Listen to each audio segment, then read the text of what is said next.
Hello everyone, and welcome to the channel.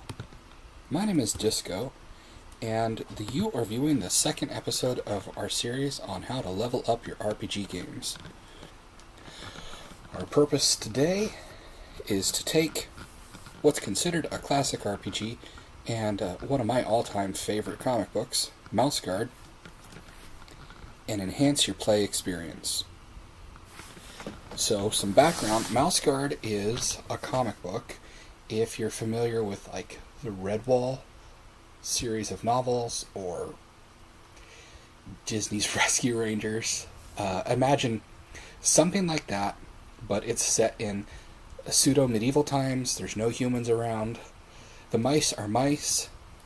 There's no anthropomorphic nature to them, except as you can see here, they're smart enough to use tools. I've got this crazy theory that it's actually set in the future, and it blends this whole thing in with Planet of the Apes and several other animal-themed fiction universes. I managed to, I hope, get that theory over to David Peterson, the author of the Mouse Guard comic. I met one of his fellow comic creators at a convention, and we had a pretty fun conversation about that. But Mouse Guard is just an awesome comic book about adventurous mice who practice self-sacrifice, courage in the face of terrible odds, and really the whole thing is about learning to overcome your fears and then to contribute to something bigger and better than yourself. So it's pretty positive. I loved reading it to my daughter when she was little. I love that they're getting some new things out. Mouse Guard the RPG is made by Luke Crane, who is famous in RPG circles. He's created the Burning Wheel system, which, as you can see right here, is the same set of rules that they used for this book. Now this book here, see this? It's got a foreword by the author, David Peterson, the author of Mouse Guard, the comic book. And in fact, Dave Peterson did a lot of the heavy lifting for creating this book. Whether or not you like RPGs, or whether or not you like this RPG specifically, if you are a fan of Mouse Guard, the book is indispensable for the lore that it provides. It's got background on pretty much every character, as well as the entire game world. It's gorgeously produced. It has a clear explanation of its rules. And the thing I will say about it is that, especially its character creation system, when you come through it, you have a clear example of who your character is supposed to be, where they come from, and what they want in life. That's a real big strength of the game. Unfortunately, it is Burning Wheel, and that character creation takes a bit of time. Less so in this than in other Burning Wheel games, but still far more than a fellow with severe ADHD like me, or anyone perhaps like you with less and less game time in your life has to spend on character creation. You'd like to spend more time on playing. Burning Wheel is just kind of a clunky system. And it's unfortunate because this game would easily, just for subject matter alone, be in the top 5 if they had made it with just better rules. But I feel like the Burning Wheel system likes to introduce rules for every scenario just to say that it has rules for every scenario. And it gamifies things in a way that really slows down the narrative. If you read the Mouse Guard comic books, the combat is thrilling. It's not always about fighting, and I will, to the credit of the Burning Wheel, say that it does more things than just combat, which is great. However, it takes that same philosophy of the combat minigame, we're going to do this in turns, and we're going to turn everything into a process. It kind of applies the same logic to every scenario, whether you're negotiating or doing something else. So in that sense, again, it's a bit of a disappointment. But again, just look at how pretty this book is. It is absolutely a must-have. It has a nice little mission generator. I'll give it that. But overall, not my cup of tea with the rules, and I've seen similar complaints about that in the past. So in this series, what we're going to do is see how we can level up our play system. By all means, gosh, look at this, David Peterson, one of my favorite artists ever. This guy, if you ever get a chance, watch him on Twitch. He does his artwork in such a relaxing way, and he shares it with you. He occasionally, too, and I'm not sure if he still does, but makes custom book plates or limited edition book plates that you can get for your books to put into your library. I've never had the funds on hand to get one from him, but that's a bucket list item. Anyways, you could get lost for hours in this book. I have before, and I will again. But if you want to upgrade your play experience, give a check out to these guys, Zadmar Games. Okay? Richard Woolcock is the genius behind Zadmar Games.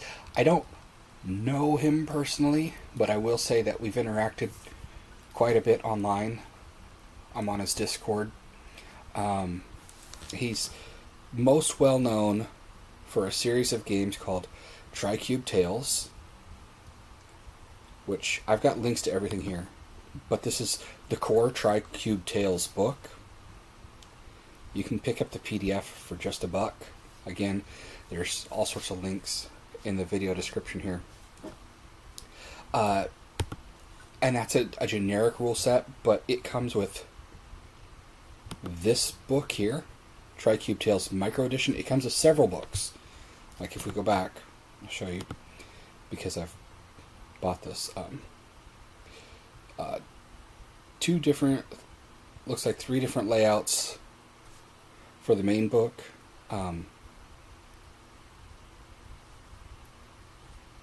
Where did the micro version go? Oh, the rules primer. Okay.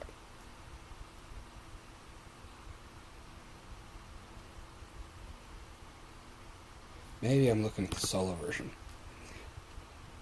Oh, that was the combat supplement, that's why. Here. This is the TriCube Tales. That was the combat supplement, which is a good one. We don't need it for today's purposes because it makes your fights come alive, which is great. But for today's video, we're not all about bogging down combat with any new systems. We're just about getting through it. So you get 4 versions of the main game, then you get what's called the Micro Edition. And this is just a really, really beautiful game. So the full version of the TriCube Tales game, it's about almost 60 pages worth of content. And it's got advice about setting up your own game, running things. It's really wonderful. This is perhaps the most valuable supplement for it ever. The micro edition that you get. They don't advertise it as much, but it's a 4-page game. You can fit it on 2 sheets of paper. It's got how to play the game is all on this page. Some story generators here. And then this is similar to what you'll find in each of their settings. And I'll show you what I mean by their settings in a moment. But this is a pretty standard page that you'll find in one of their micro games. And then you get into, and I'm not going to show all that there because I want you to pick this up and support them. But that's a campaign generator in just 2 pages. It's absolutely brilliant. Then, so you pick up that TriCube Tales, $1. Just $1, that's it. You pick up the solo rules here. Those, $4 or $3. So you're out $4 right here, and I promise you, you can have years worth of gaming from just this. This is what the solo rules look like. They've got more setups for where you want to take your games, how you want to run your story. Again, I'm not going to go into all of this because I'd love for you to support Richard and pick it up. Richard Woolcock is one of the all-time most generous game designers, and I'll show you how. So today, I have bought that. Why doesn't that show that I own that? Here we go. Rabbit Tales, for instance. This one, 50 cents. What TriCube is most famous for is their dozens and dozens of mini settings. So each one is a standalone game. You see, like, this page looks kind of like this. This is a generic way to play. But they get these cool page backgrounds, which I think they get those from Figo Design, because I used to get those from Figo too. Art by Dean Spencer. So Richard and I have very similar tastes in artists that we support. But you get your character creation with some specific threats here and some specific stuff for your character. Then, objective, location, complication, an adventure generator. You'll notice 2 pages, 1 page, 2 page, 3, 4. Richard puts, in most cases, the entirety of his games, and I'll point out that Richard didn't actually write this one. This was done by a person named Lawrence McNaughton, with whom I've just been interacting. Lawrence has modestly said that, this is a game about rabbits, and I'm talking about a mouse game. True. But when you get to the complications and the locations, Blackberry Thicket, Old Garden Shed, Dry Creek Bed, Broken Fences, what you find in here, there's a little bit more of the human stuff in this, but a lot of this, and then the twists down here, are themed well so that they would work with, I feel, a mouse guard game.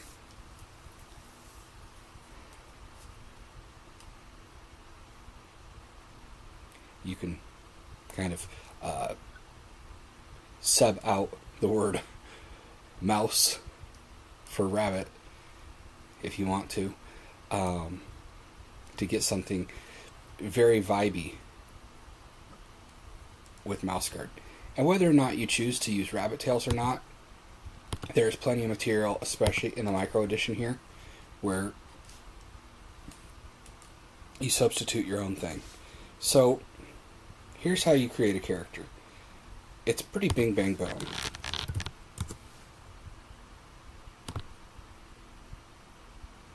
Okay. 4 steps. Choose a trait. Agile, used for reflexes, dexterity, stealth, range combat. Brawny, strength, vitality, athletics, melee combat. Or crafty, covers intellect, charm, perception, and mental combat. If you've ever read the Mouse Guard series, it's a 3-man band. You got Kinsey, Saxon, and Liam. And those 3 traits right there cover what you get from the main 3 characters right there. It's pretty cool. Let's just go. We're going to do a not. Oh. Get out of here. There we go.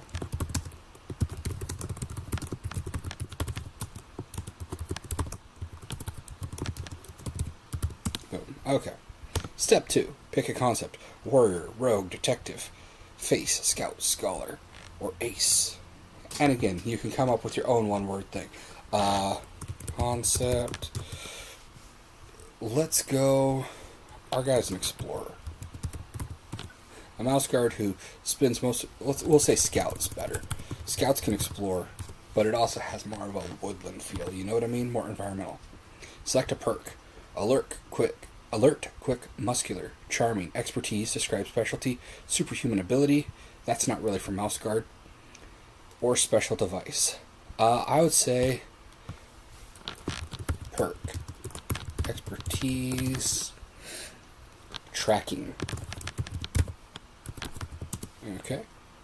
And then a quirk. Stubborn, heroic, ruthless, cocky, ignorant, malady, or vice quirk. Foolhardy. So that I like because it covers something positive. You rush into danger. So yeah, you're brave, but also you rush into danger. Gain 3 karma and 3 resolve. And then a name. Let's see, a good mouse guard name. Let's say Johan. There might be a Johan. There's been a lot of mouse guard characters.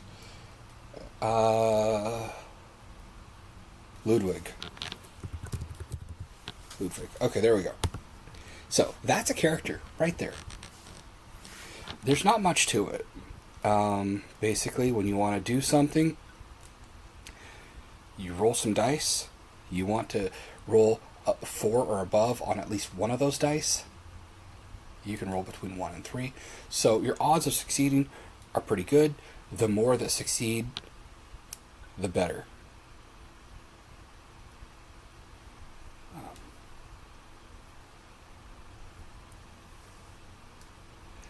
But what we could do, if we're playing, is, and I'll show you how a dice roller. So, random adventure here. You do boom, boom, boom, these 3 tails. This is clearly inspired by Lasers and Feelings, which is another game that's close to my heart. Okay, now we'll roll all 3. 4, 3, 5. So, the characters decide to help someone, very mouse guard, somewhere in or on an academic facility. Okay, there's a lot of libraries and schools and universities in mouse guard while dealing with a stressful condition. Perfect. There's always something stressful going on in mouse guard. Whether it's weasel attack, owl attack, the ravages of winter, discontented mice rising up against the established order, fox attack, a lot of predators. You know, could be wildfires, could be a plague going on, something like that. I've always had an idea for a game about, or a mouse guard story set where there's a plague going on. I think that would be pretty neat. Anyways, you create an overarching adventure. Boom. Just like that. Then, when you want to do like just some new story element, the next scene you want to set, you roll them like this. Boom. 5, 2, 5. Objective: deliver something to a secure building. Stressful conditions, complications again. So, you know, you could have each of these scenes be a little sub-quest under your main quest to get your story done, and you have these cool little twists. So they use icon tables from GameIcon.net, and then you just kind of interpret it the way that you want. You can do a 6-scene scenario, which you gotta get the game to look it up. But it's a very brilliant way of setting up your adventure. If you're a creative person, if you're a solo player, this works amazingly. It's very synergetic. The solo rules here, there's oracles. So anytime you want to check for the presence of a scene element, to check for a change in your scene, motivations, secrets, lies, truth, whatever, you can get it all from here. Random scenes again, if you want to do it this way instead, they've got this which uses drawing cards out of a deck. Urban adventures, wilderness, dungeon crawls, distant voyage, planes and planets, not necessarily for mouse guard, but you know, crimes and mysteries, that's mouse guard. Social interaction, that's mouse guard. Character names, maybe not necessarily for mouse guard. Arcane items, not mouse guard. But there is some stuff you could do with it. There's one powerful artifact in mouse guard, if you know. And if you know, it's pretty cool. And then this right here is probably the most useful table, I would say. Besides, if you're going to play mouse guard, I'd use the descriptive tags to help you run the social interaction, wilderness travel, and possibly distant voyages. And then this for the complex questions oracle for checking the truth of something anytime it comes up. But then structuring your story and its bigger elements with the micro edition. And if you want to pull anything from lore, all you gotta do is just come down here over to your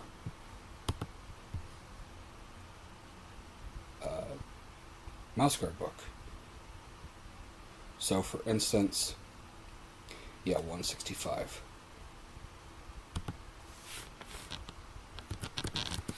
So this is where you get your lore for the world, where to go.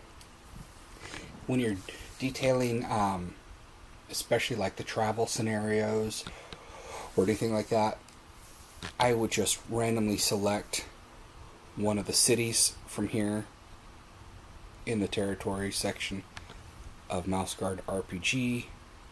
And then you can also get to the denizens here. So guard mice. There was a section that had more of a who's who.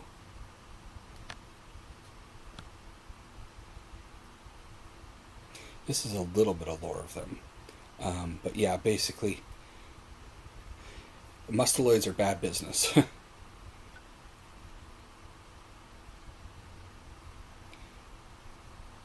And then you can, if you want to, like run across a generic enemy or an unknown enemy, you can randomly choose from around here.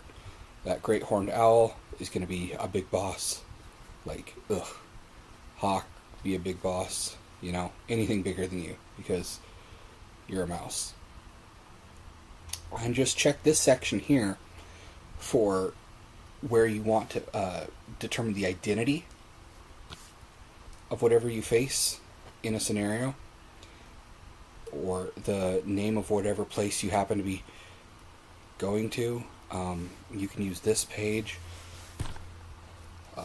just to randomly 1, 2, 3, 4, 5, 6, 7, 8, 9. You know, you can do a D10, 1 through 9 here, and then on 10 just choose one.